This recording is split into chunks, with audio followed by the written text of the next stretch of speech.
Les voy a hablar un poquito del manejo clínico de la osteoporosis. Tenemos varios objetivos. Uno, pues, es identificar los factores de riesgo de osteoporosis, reconocer como condiciones y enfermedades específicas que afectan la masa ósea, enumerar las indicaciones clínicas para la medición de la densitometría ósea, describir las opciones del tratamiento actual para la osteoporosis y los resultados esperados. Uno piensa en estas charlas de medicamentos y manejo clínico que nosotros no hacemos habitualmente ni como radiólogos ni como tecnólogos, que puede ser una charla un poco densa. Vamos a tratar de no hacerlo de esa manera, sino un poco más es como para conocer en qué ambientes que nos movemos nosotros con la densidad mineral ósea. Los factores de riesgo, vamos a ver si funcionan estas cosas. Entonces están acá numerados. Para baja masa ósea son el sexo, la edad avanzada, la historia familiar, la etnicidad, el estilo de vida y la estatura. Entonces, que son, digamos, factores innatos a las personas que llevan a probablemente tener una baja masa ósea. Los factores de riesgo para baja masa ósea están deficiencia hormonal, deficiencia nutricional, y ahí hablamos del calcio, la vitamina D, el sedentarismo, el alcoholismo, el tabaco.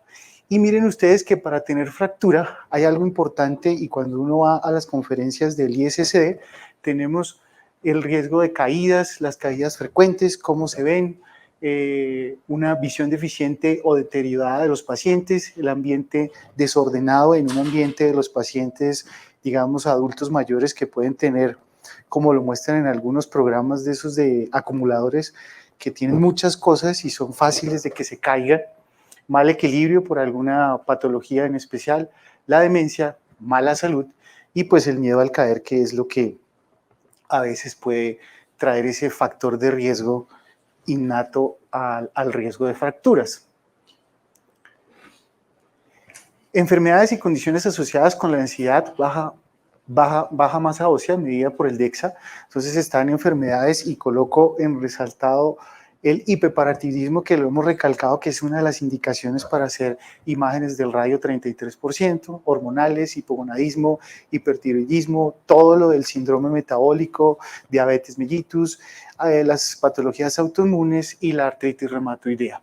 Y no olvidemos que existen también patologías gastrointestinales como los síndromes de mala absorción o pacientes que han tenido cirugías bariátricas, gastrectomía, bypass intestinal o enfermedad de Crohn o enfermedad celíaca, que también hacen parte de toda esta parte de la baja densidad mineral ósea.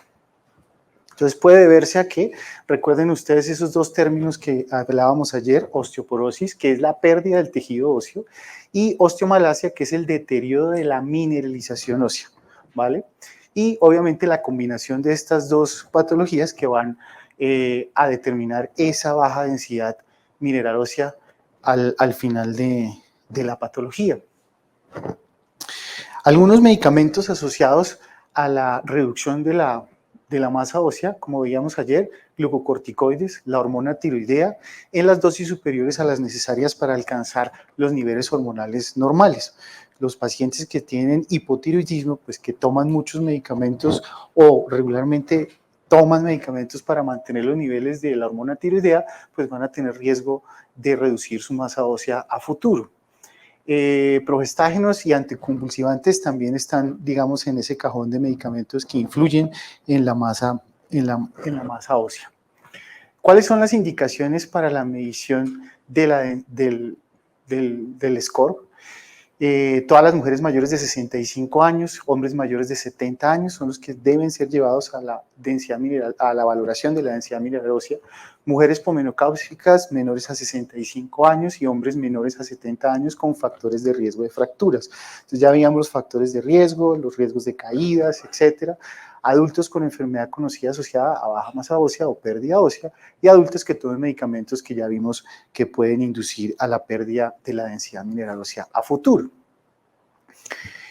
Indicaciones clínicas para la medición. Cualquier paciente que esté siendo tratado para monitorear el efecto del tratamiento, adultos con fractura por fragilidad, cualquiera que esté considerado para terapia farmacológica y cualquier paciente que no esté recibiendo terapia en quien la evidencia de pérdida ósea conduciría a un tratamiento. Los pongo así puntuales porque son las directrices del ISSD que uno tiene que tener en cuenta y que tiene que saberse, digamos, de la mano para uno para uno tenerlas en cuenta de en quiénes estamos haciendo estos estudios. Aquí están las categorías, están como incluidos los factores de riesgo, es como un resumen en una tablita de lo que les acabo de decir de esa guía de manejo. Y viene a lo que nos vamos a dedicar en un rato, las pautas de tratamiento según la National Osteoporosis Foundation, que vienen desde el 2013. Mujeres posmenopáusicas y hombres mayores de 50 con una de las siguientes condiciones: fractura vertebral o de la cadera no traumática, que son las fracturas por insuficiencia, un T-score que nos dé un diagnóstico de osteoporosis, como lo ven ustedes ahí, menor o igual a menos 2,5 en el cuello femoral, cadera total o la columna vertebral. Y hay que tener en cuenta eso, porque el diagnóstico se hace en esos tres aspectos y las pautas que uno utiliza para iniciar un tratamiento deben ser basadas en estos tres sitios anatómicos. Mujeres posmenopáusicas y hombres de 50 años o más con medición previa para la osteoporosis, puntuaciones de T entre -1 y -2,5 o un FRAS con cálculo de probabilidad a 10 años. Riesgo de fractura en cadera mayor al 3%, entonces miren ustedes que el FRAX le dice a uno cuándo empezar un medicamento y ya un 3% pone al médico en consideración de iniciar tratamientos para el tratamiento de la osteoporosis o disminuir el riesgo de fractura, o pacientes con cualquier riesgo de fractura mayor relacionado con osteoporosis mayor al 20%.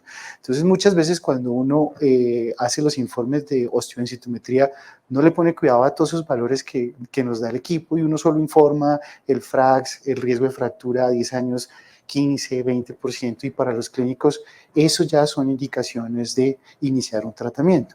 Y esos medicamentos no son de los que uno dice los voy a reemplazar, los voy a quitar, los voy a suspender, no, porque si se inician ya no hay como una reversa para eso. Indicaciones para la medición de la densidad mineral ósea en individuos transgénero y no conformes. Entonces miren ustedes que hoy en día nos toca pensar en otros tipos de individuos, en otros tipos de personas que tienen algunas características especiales, como antecedentes de gonadectomía, pacientes con hipogonadismo o pues pacientes que están, digamos, en el intento del cambio de sexo, que también pues hay que mirar cómo se comportan, porque estos pacientes pues van a reducir los niveles de esteroides por los cambios que quieren obtener, y antes del inicio de terapia hormonal pues hay que tener una valoración de la densidad mineral ósea. Entonces es importante también tenerlos y traerlos a acotación. Otras indicaciones para la medición son los materiales periprotésicos, los ortopédicos, que hay que considerar la evaluación de la salud ósea en estos pacientes y debe medirse cuando se cumplan todas las indicaciones según lo plantea el ISSD. Algunas otras indicaciones en estos pacientes de material periprotésico: cirugías ortopédicas, pacientes con diabetes mayor de 10 años y mal control, artritis inflamatoria y corticoides crónicos, que son esos pacientes que realmente son los que se benefician de la medición de la densidad mineral ósea, y mirar en qué estado están para poder pensar en medicamentos. Obviamente los pacientes que tienen lesiones de médula espinal con indicación para medicamentos también tiene que hacerse una valoración. Estos pacientes van a ir a un reposo prolongado muy seguramente y se van a beneficiar de esa valoración tanto de cadera total, tibia proximal o fémur distal, que también hay que tener en cuenta. Aquí era lo que les mencionaba hace un momento, cómo tomar esas decisiones terapéuticas para la medición periférica. Las mediciones del DEXA en la columna vertebral fémur son los que nos van a referir la toma de decisiones terapéuticas. Son esas mediciones son las que nos van a decir si sí necesitamos iniciar medicamentos o no. Si no se pueden obtener a nivel central, se puede iniciar tratamiento farmacológico si la probabilidad de la fractura es alta.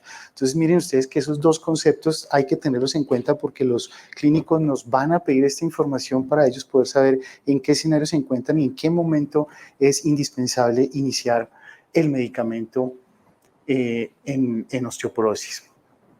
¿Cuáles son los objetivos del tratamiento integral? Obviamente prevenir las fracturas, minimizar la pérdida de la masa ósea, aumentar la masa ósea por otro lado, manejo de fracturas, que es de reducir o minimizar el dolor, reparación y curación de fracturas, maximizar la función física, que va de la mano de la terapia y la terapia ocupacional y proporcionar ese apoyo psicosocial que es, digamos, los pilares del tratamiento o el objetivo integral del manejo de la baja densidad mineral ósea o de la osteoporosis. ¿Cuáles son las recomendaciones generales para una buena salud ósea? Lo dice el ISCE: ingestas adecuadas de calcio, vitamina D, ejercicio regular con pesas, que a veces cuando uno le dice que tiene que hacer ejercicio, uno va y hace cardiovascular, pero nunca se preocupa por aumentar su masa muscular. Y realmente todo lo que va cuando uno habla con los deportólogos o los clínicos o los endocrinos, lo que a uno le dicen que mejora el metabolismo es tener una buena masa muscular. El metabolismo basal con una buena masa muscular hace ejercicio por nosotros sin tener que ir al gimnasio. Si uno cuenta con una buena masa muscular, todo el tiempo está quemando energía, todo el tiempo está activando el metabolismo. Entonces, no muchas veces es ir a hacer cardiovascular, porque por otro lado está uno perdiendo grasa, perdiendo peso, pero la grasa que pierde no reemplaza el tejido muscular, que es el que nos va a beneficiar a raíz, pues, en el trasfondo de todo eso. Obviamente, evitar el fumar, consumo excesivo de alcohol o prevención de caídas que hoy en día, digamos, también cuando uno va a la actualización del ISC, la prevención de caídas es supremamente importante. Cuando hablamos de calcio y vitamina D, pues es esencial para la prevención de osteoporosis y optimiza el tratamiento. La reposición exitosa de vitamina D pues puede revertir la osteomalacia. Entonces recuerden que la osteomalacia es otra definición de estas de pérdida de densidad mineral ósea. Ingestas recomendadas en mujeres posmenopáusicas: calcio de 1.200 miligramos día y vitamina D que está entre 800 y 1.000 unidades día. La deficiencia, como ustedes ven, es algo del muy común. Todos los días vemos pacientes que tienen deficiencia de vitamina D y pues hay que tener en cuenta ese tratamiento clínico que puede ser beneficioso para prevenir la baja densidad mineral ósea. ¿Cómo se previenen las caídas? Optimizar medicamentos, instalar barras de apoyo, eliminar alfombras, teléfono seguro y cables eléctricos. Miren ustedes que muchas de estas cosas pues suenan como muy triviales, pero cuando uno tiene en casa un adulto mayor, pues debería pensar en todo esto. Uno debería pensar en reducir el desorden, instalar las luces. No sé, hoy en día hay muchas luces LED que cuando uno camina se prenden. Todas esas cosas previenen a los adultos mayores que sufran de caídas o fracturas atípicas por esa deficiencia mineral ósea y que vayan a tener, digamos, un desenlace no deseado para la vida en común. Proporcionar esas alfombrillas en la bañera, en la ducha. Hay que utilizar en los adultos mayores esas ayudas para caminar, protectores de la cadera y usar un calzado seguro. Entonces, los abuelos que utilizan tenis hoy en día, pues eso es lo ideal para ellos. Las abuelitas con tacones o con tacones alticos que a veces no se los quitan porque se acostumbran toda la vida a usarlos, pues hay que empezar a cambiarles esa mentalidad y evitar esas caídas que nos van a llevar a un escenario un poco diferente. Clases de medicamentos para la osteoporosis. Entonces acá está el listado: estrógenos, bifosfonatos, SERMs, calcitonina, hormona paratiroidea, los inhibidores del RANKL y la antiesclerostina. Ese nombre no me lo he podido aprender, pero bueno, ahí está el listado. Vamos a ver un poco de cada uno de ellos, ¿vale? Obviamente, pues el resumen de esto es que hay un grupo que son antirresortivos y otro que son los anabólicos. Los antirresortivos aumentan o estabilizan la masa ósea al reducir la resorción ósea. Recuerden que ayer Carlos nos mostraba una diapositiva de cómo hacían los osteoclastos, cómo venían los osteoblastos y cómo intervenían esa parte para poder pensar en los medicamentos. Y aquí uno empieza a mirar cómo los bifosfonatos, los sérmicos, los calcitonil y los inhibidores del RANKL pues son antirresorsivos, nos ayudan a mejorar, a reducir esa resorción ósea, y los anabólicos pues aumentan la formación de hueso como la hormona paratiroidea. Entonces uno se basa en esos dos como para pensar cómo son los tratamientos. En esta tablita pues está como el resumen de cada uno de ellos, las ventajas, las dosis, cómo es su modo de uso. Por ejemplo, la calcitonina puede ser en un spray nasal, hay subcutáneos, hay vía oral, hay endovenosos, ¿sí? O orales como los estrógenos, que pues son las presentaciones que tenemos hoy en día de estos medicamentos. Vamos a hablar un poquito de las beneficios y los riesgos de cada uno de ellos. En los estrógenos, beneficios, alivio de los síntomas de la menopausia, disponible en tabletas orales o parches transdérmicos, y los riesgos pues son el riesgo de sangrado menstrual, sensibilidad en los senos, trombosis venosa profunda, el cáncer de endometrio, cáncer de mama y empeoramiento de las enfermedades cardíacas existentes. Entonces miren que hay que tener en cuenta también el uso de los medicamentos, en qué escenario nos pueden colocar, o también pensar en qué escenario están los clínicos cuando nos piden la densidad mineral ósea. La calcitonina, están pues las marcas comerciales, beneficios, fácil administración, uso nasal o puede ser inyectado, efecto analgésico después de una fractura vertebral aguda. Entonces miren que ya puede uno empezar a seleccionar en el escenario. Tenemos una fractura aguda, podemos pensar que la calcitonina es lo que están usando los médicos y mirar qué podemos nosotros encontrar en la variación de la densidad mineral ósea en estos pacientes. Riesgos, irritación nasal, cefalea, dolor óseo y dolor en general, que es como el malestar general que refieren estos pacientes. El SIRS, que es el raloxifén, beneficios, disminución del riesgo de cáncer de mama, fácil dosificación y sin estimulación uterina. Entonces miren que este medicamento en pacientes con factores de riesgo de tener cáncer de seno o antecedentes de cáncer de seno pudiera ser el ideal para ese tipo de pacientes que tienen baja densidad mineral ósea y que están en ese riesgo del cáncer de seno. Riesgos con este medicamento no son de los síntomas de la menopausia, mismos riesgos de las trombosis, que son como las dos cosas más grandes con respecto al raloxifén. La hormona paratiroidea, el teraparitide, beneficios, estimula la formación de hueso. La descripción, sistema de administración subcutánea, que viene como en una plumilla de inyección, limitados a 24 meses de tratamiento. Entonces miren que son medicamentos que tienen una ventana de uso pequeña. Los riesgos, síntomas como dolores musculares, hematomas en el sitio de la inyección, y no está indicado en pacientes con antecedentes de cáncer o radioterapia debido al desarrollo de osteosarcoma en ratas o en los estudios que hacen estos medicamentos. Hipercalcemia y hipercalciuria, que también puede uno encontrar cuando usa hormona paratiroidea. Bifosfonatos orales, que creo yo que son los que más escucha uno que se usan. El alendronato, que es el que más podemos, digamos, tener en la información de nuestros pacientes. Beneficios, no efectos sobre el tejido mamario uterino. Entonces miren que también es un medicamento que se usa ampliamente en la población femenina, fácil administración, y los riesgos, irritación del tracto gastrointestinal, osteonecrosis de la mandíbula, dolor óseo y fractura subtrocantérica. Los bifosfonatos intravenosos, que es pues una nueva línea, el ivandronato, beneficios, dosificación intermitente, 15 segundos cada 3 meses, el push durante 15 segundos es que se utiliza, el goteo intravenoso de 5 miligramos durante 15 minutos cada año. Miren que estas dosis de medicamentos, si las usan, es una sola vez. Y por eso les digo que es muy importante cuando nosotros decimos si el paciente cae para darle un tratamiento médico o no. Y miren que por cifras de miligramos por centímetro cuadrado podemos encasillar a un paciente que reciba un tratamiento que puede no estar indicado.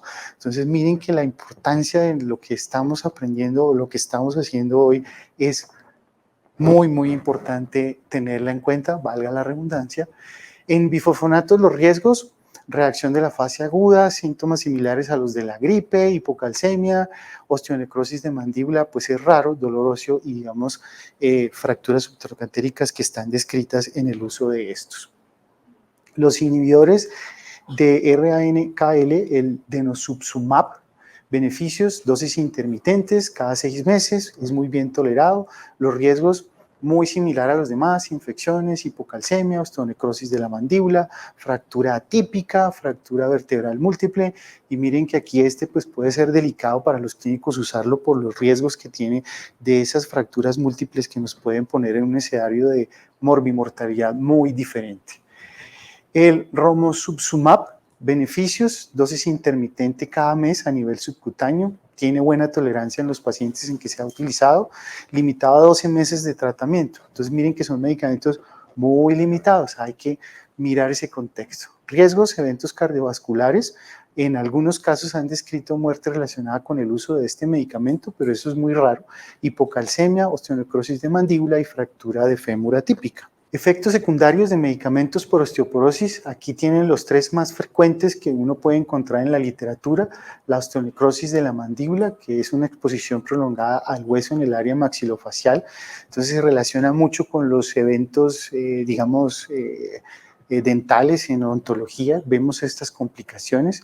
La fractura de fémur atípica y el síndrome de fractura vertebral múltiple, que está descrito en el uso también asociado con la interrupción del inhibidor. Entonces miren que aquí es importantísimo. Iniciamos, o los clínicos inician ese medicamento y no lo pueden suspender, porque el efecto secundario a futuro pudiera ser múltiples fracturas vertebrales y pues estaríamos en un escenario muy diferente. Este es un ejemplo de esa osteonecrosis de la mandíbula y así se ve.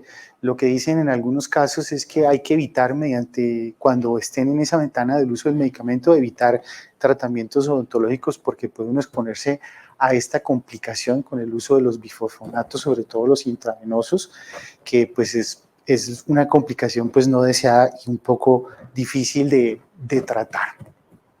Por aquí vienen algunas recomendaciones en general en la parte del uso de los procedimientos dentales, pues, que es más que todo pues, tener la precaución y pensar que esos pacientes pueden tener esta osteonecrosis de la mandíbula. Y acá está el ejemplo de las fracturas atípicas del fémur. Ya Carlos nos mostraba ayer una de las aplicaciones del equipo de Logi que nos muestra ese engrosamiento cortical y nos puede predecir si podemos tener un riesgo de fractura. Y miren acá ese engrosamiento perióstico o endóstico, que es la característica de este tipo de fracturas en forma de pico. Aquí lo podemos ver en esta del lado derecho. Miren el piquito que es típico de la fractura atípica de fémur, o acá en el ejemplo de la izquierda, cómo se ve ese pico a nivel del cuello femoral que es, digamos, característico de este tipo de fracturas. A veces puede ser solamente transversal, a veces uno solo encuentra el engrosamiento cortical en las aplicaciones nuevas de los equipos de osteodensitometría y lo que se ve es una disrupción de la cortical muy pequeñita, como si pasara uno un bisturí chiquitico por la cortical del hueso y eso pues pudiera transformarse a futuro en un evento como estos. Aquí algunos datos estadísticos de este tipo de fracturas. En estos estudios, 142 fracturas de fémur cumplieron con los criterios que fueron seleccionados o criterios de inclusión de este estudio y la incidencia pues se ajustó a la edad y hay una incidencia grandísima en pacientes mayores a 45 años en este tipo de fracturas con manejo de osteoporosis temprana. Tratamiento electivo de la fractura vertebral, pues entonces deben conocer ustedes que existe la vertebroplastia o la cifoplastia, que es como inyectar el tratamiento directamente en el hueso, y la vertebroplastia pues que es mínimamente invasivo y va a aliviar el dolor y pues es inyección en el cuerpo vertebral de cemento óseo, que lo hacen pues los clínicos de manera pues rutinaria para manejar el dolor en este tipo de pacientes, que es muy importante. Requisitos previos al aumento de vertebral, así es como la palabra que uno pudiera traducir, es radiografías generales de la columna para determinar las fracturas, la exploración con DEXA, que es lo que nos va a mostrar esas fracturas por insuficiencia, una resonancia magnética donde se documente la agudeza o no de la fractura y la evaluación de la salud perioperatoria habitual, que son, digamos, los criterios para que un paciente sea llevado a la colocación de cemento óseo. Quedó como muy borrosa, aquí se ve mejor, pero acá sí se ve muy borrosa. Está el cuerpo vertebral, ya se aclaró un poco, y eso, no sé cómo explicarlo, pero ellos quirúrgicamente entran como con un trocar, como cuando uno toma una biopsia de hueso, y lo que hacen es inyectar cemento óseo. En ese bosque que veíamos ayer o en esas trabéculas va todo ese cemento óseo para darle soporte a la vértebra y mejorar el dolor y mejorar la estructura vertebral en estos pacientes. Aquí algo como se ven esas fracturas en imágenes DEXA o en la valoración por densidad mineral ósea. Entonces miren que uno a veces se encuentra en esa morfometría este tipo de imágenes y acordarse que es también algo del tratamiento